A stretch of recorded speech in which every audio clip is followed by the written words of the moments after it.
നമസ്കാരം. Statistical assistant നമ്മുടെ course ആരംഭിച്ചു. ദിവസങ്ങൾ കൊണ്ട് തന്നെ ഫസ്റ്റ് ബാച്ച് കംപ്ലീറ്റ് ആയിരിക്കുകയാണ്. ഒരുപാട് സന്തോഷമുണ്ട്.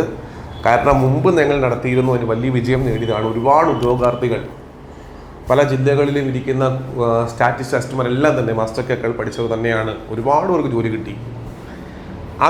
അത് മാത്രമല്ല, റിസർച്ച് അസിസ്റ്റൻ്റ് എന്ന് പറഞ്ഞ കോഴ്സ് ഞങ്ങൾ ചെയ്തതാണ്. അപ്പോൾ ഇതെല്ലാം വളരെ സക്സസ്ഫുൾ കോഴ്സ് ആയതുകൊണ്ട് തന്നെ ഒരുപാട് ഉദ്യോഗാർത്ഥികൾ ആദ്യം തന്നെ മാസ്റ്റർ കേക്കൾ ജോയിൻ ചെയ്യുന്ന എല്ലാവർക്കും തന്നെ റാങ്ക് ഫയൽ സൗജന്യമായി ലഭിക്കുന്നതായിരിക്കും. അത് നമ്മുടെ സ്റ്റുഡൻസ് ആയിക്കോട്ടെ, സ്റ്റുഡൻസിന് ഡിസ്കൗണ്ട് ഉണ്ടായിരുന്നു. സ്റ്റുഡൻസ് ആയിക്കോട്ടെ, പുതിയ കുട്ടികളായിക്കോട്ടെ, അവർക്ക് എല്ലാവർക്കും തന്നെ റാങ്ക് ഫയൽ സൗജന്യമായിട്ടുണ്ടായിരിക്കും. നമുക്ക് ഉടൻ തന്നെ സിലബസ് ഫൈനൽ സിലബസ് വരുന്നതായിരിക്കും. അതിൻ്റെ മുറയ്ക്ക് നമ്മുടെ പ്രിൻറ്റിങ് സ്റ്റാർട്ട് ചെയ്യും. ഉടൻ തന്നെ അത് മാക്സിമം നേരത്തെ ലഭ്യമാക്കാൻ ഞങ്ങൾ ശ്രമിച്ചുകൊണ്ടിരിക്കുകയാണ്. അപ്പോൾ ഒന്ന് രണ്ട് കാര്യം പറയട്ടെ. നമ്മുടെ രണ്ടാമത്തെ ബാച്ച് ആരംഭിച്ചു. നമ്മളൊരു കൃത്യം ഒരു നമ്പർ ഓഫ് സ്റ്റുഡൻസ് ആയിക്കഴിഞ്ഞാൽ ഫസ്റ്റ് ബാച്ച് ക്ലോസ് ചെയ്യും. അതിൻ്റെ നമ്മൾ വിചാരിച്ചെങ്കിൽ ഇരട്ടി കുട്ടികളായി ഫസ്റ്റ് ബാച്ച് ക്ലോസ് ചെയ്തു. ഇപ്പോൾ സെക്കൻഡ് ബാച്ചാണ്. സെക്കൻഡ് ബാച്ച് റണ്ണിങ് ആണ്. ഫസ്റ്റ് ബാച്ച് പാരലായിട്ട് സെക്കൻഡ് ബാച്ച് കൂടെ കയറി പോകും. അപ്പോൾ സെക്കൻഡ് ബാച്ചിൻ്റെ സ്റ്റഡി പ്ലാൻ ഇപ്പോൾ പറയാൻ പോകുന്നത് കൊമേഴ്സ് ആണ് കൊടുത്തേക്കുന്നത്. വളരെ സിമ്പിളായിട്ടാണ് നമ്മുടെ വിഷ്ണു സാറ് ക്ലാസ് എടുത്തേക്കുന്നത്. മാത്സുകാർക്കും എക്കണോമിക്സുകാർക്കൊക്കെ നന്നായിട്ട് പഠിക്കാൻ പറ്റും.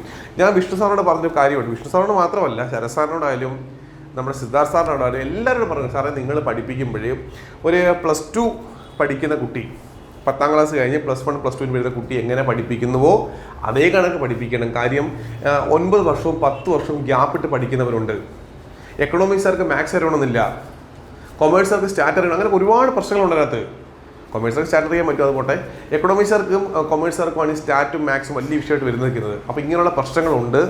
അത് മാറ്റാൻ വേണ്ടി നമ്മൾ ഏറ്റവും സിമ്പിളസ്റ്റ് മെത്തേഡ് പഠിപ്പിക്കുക. അപ്പോൾ ചോദ്യമാണ്, സാറേ അപ്പോൾ അറിയാവുന്നവർക്ക് എന്തെങ്കിലും പ്രശ്നമുണ്ടോ? ഞാൻ പറഞ്ഞാൽ അത് കുഴപ്പമൊന്നുമില്ല. എല്ലാവർക്കും 4 സബ്ജക്റ്റ് ഉണ്ട്. 4 എണ്ണം അങ്ങോട്ടും ഇങ്ങോട്ടും എല്ലാം പ്രശ്നമുള്ളതാണ്. അതുകൊണ്ട് തന്നെ ഏറ്റവും സിംപ്ലിഫൈ രീതിയിലാണ് പഠിപ്പിച്ചേക്കുന്നത്. 100% കുട്ടികളുടെ അപ്ഡേഷൻ ഒരുപാട് വരുന്നുണ്ട്. ഉദ്യോഗാർത്ഥികൾ പറയുന്നുണ്ട്, സാറേ ആ ക്ലാസ് അങ്ങനെ വേണം, അല്ലെങ്കിൽ ഈ ക്ലാസ് ഇങ്ങനെ വേണം, നല്ല ക്ലാസ്സാണ്, ക്ലാസ്സാണ് കഠിനിപ്പിക്കണം. നിങ്ങളുടെ ഫീഡ്ബാക്കുകൾ നോക്കിയിട്ട് തന്നെയാണ് ക്ലാസ് മുന്നോട്ട് കൊണ്ടുപോകുന്നത്. അതല്ലാതെ ഞങ്ങൾ ക്ലാസ് അടിച്ചേൽപ്പിക്കുകയല്ല. നിങ്ങളുടെ അഭിപ്രായം സാറേ ക്ലാസ് മോശമാണ് പറഞ്ഞാൽ പിന്നെ ക്ലാസ് കിട്ടത്തില്ല. അപ്പോൾ അത് അത്രയും കോൺഫിഡൻ്റ് ആയിട്ട് തന്നെയാണ് പറയുന്നത്. ഏറ്റവും മികച്ച ക്ലാസ്സുകൾ നൽകും, നിങ്ങളുടെ അഭിപ്രായം കേൾക്കും. അപ്പം ഫസ്റ്റ് മാത്സിന് ക്ലാസ് കൊടുത്തു. ഒരുപാട് കുട്ടികൾ സാറേ മാത്സ് ഞങ്ങൾക്ക് പറ്റുന്നില്ല. ഞാൻ പറഞ്ഞു മാത്സ് പറ്റുന്നില്ല എങ്കിൽ ഒരു കാര്യം ചെയ്യാം, ഒരു ബേസ് ക്ലാസ് ഇട്ട് തരാം. ബേസ് ക്ലാസ് കൊടുത്തു, എക്സാം കൊടുത്തു. ഇപ്പോൾ അടുത്ത വെള്ളിയാഴ്ച എന്താണ് അതിൻ്റെ എക്സാമിന് ലൈവാണ് വരുന്നത്.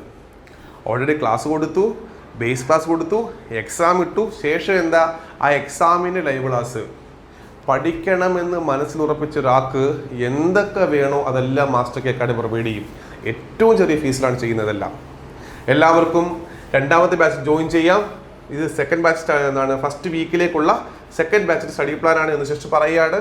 കൊമേഴ്സ് 2 ടോപ്പിക്ക് പഠിച്ചാൽ മതി. നിങ്ങൾ 2 ടോപ്പിക്ക്, വേറെ ക്ലാസ്സുകളുണ്ട്. 2 ടോപ്പിക്ക് പഠിച്ചാൽ മതി. ഫൈനൽ അക്കൗണ്ടിങ് ബേസിസ് പഠിക്കണം, ടൈപ്സ് ഓഫ് ബുക്കിംഗ് പഠിക്കണം. ഈ 2 ടോപ്പിക്ക് പഠിച്ചാൽ മതി. ഒരു കാര്യം പറയാം, നമ്മുടെ ബാച്ചുകൾ തമ്മിലുള്ള വ്യത്യാസം, എക്സാം സെയിം ആയിരിക്കും, ടോപ്പിക്സ് സെയിം ആയിരിക്കും, ലൈവ് സെക്ഷൻ ഡിഫറെൻ്റ് ആയിരിക്കും. കാര്യം ആദ്യമുള്ള കുട്ടികൾക്ക് ലൈവിനെണ്ണം എന്ത് ചെയ്യും, നമ്മൾ നേരത്തെ ജോയിൻ ചെയ്തതായതുകൊണ്ട് ആദ്യമേ ലൈവ് കിട്ടും. സെക്കൻഡ് ബാച്ചിന് എന്ത് ചെയ്യും, അതിൻ്റെ പുറകെ കിട്ടിക്കൊണ്ടിരിക്കും. ഒന്നിനും ഒരു കുറവ് വരുത്തില്ല. നന്നായിട്ട് പഠിക്കാം, ആവേശത്തോട് പഠിക്കാം. എല്ലാവർക്കും എല്ലാവിധ ആശംസകളും. Thank you.